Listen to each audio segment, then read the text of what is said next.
The solution today on March 25th, 2025 is the solution that it was on October 8th, 2023. Release the hostages, dismantle Hamas. That's it. It's actually that simple. We talked about how there's baby faces and heels, how there's good and there's evil. That's this. Granted, yes, obviously, there is nuance to so much of this, and the history is so fucking muddled that it's almost comical.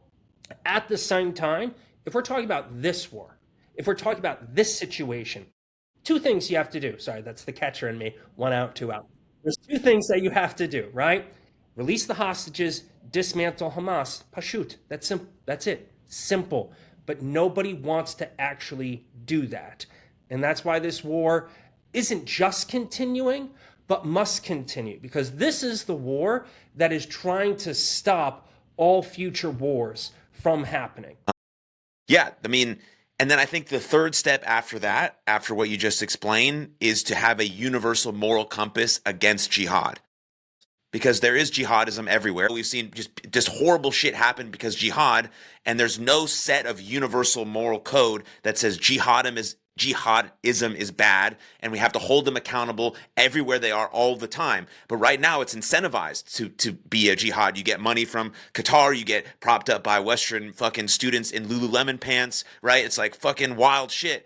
And so if there's no accountability, then it's just going to keep coming. That's why in Gaza, yes, a lot of jihadists have been killed, but now they're using child soldiers. And so now it just seems like their numbers are more and more and more because they have these 12, 13, 14-year-old boys who've now been basically enslaved into thinking that killing Jews and Israelis is the right path, is the moral code, is the path to freedom or martyrdom or whatever, because there's no universal moral compass that says jihadism is bad and we have to hold them accountable no matter what, just like we did with Nazism after World War II.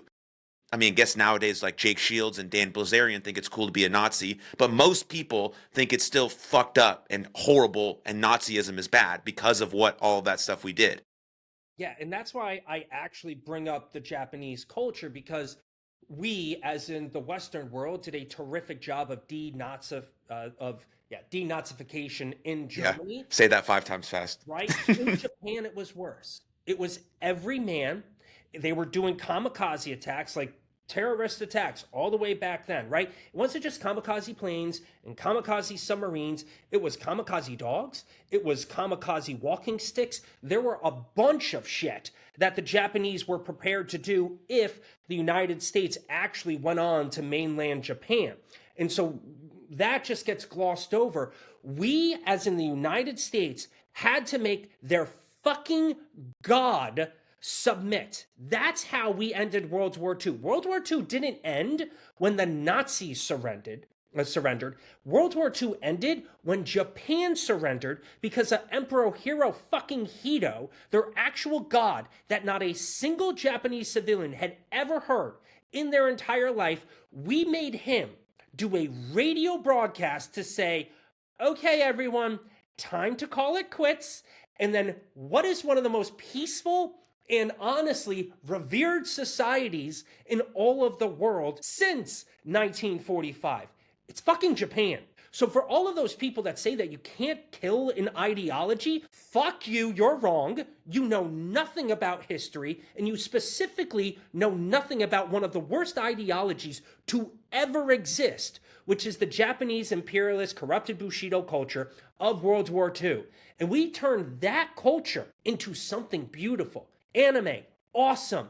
Japan, fucking sushi, great. Everyone that goes to Japan loves Japan. Baseball, fucking thank you, Ichiro, Shohei Ohtani. I fucking love you, Japan. From 1945 to present, Jesus, they were awful against the Russians too, the Russo-Chinese War. They were awful, like just awful. One of the worst societies to ever exist, and now they're amazing. So for everybody that says you can't destroy an ideology, yes, you can. It just takes really fucking brutal action. And unfortunately, or fortunately, Jewish values, Western values, tell you that if you need to go over and kill a bunch of fucking people, you sometimes have to, and that's the moral thing, because what you're going to do in the long run is not just save your own people like we did by saving upwards to 1 million people by not invading mainland China and instead dropping a couple of atomic bombs on Japan. Instead of that, you're also now saving the Japanese. And that's the thing that pisses me off more than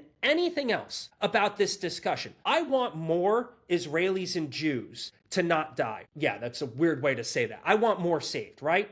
But what I really want is more Palestinians to live, and to live great, prosperous, happy lives. But the people that are actually promoting, and as you use this word, and it was perfect, Aaron, incentivizing the actions of these jihadis, they're the ones getting Palestinians killed, but because they're not the ones actually dying right now, they can say it on their fucking campuses and their universities, and they can write articles in the Atlantic showing their asses, but what they're doing is they are getting Palestinians killed. And for that, I will never apologize for speaking the way that I speak.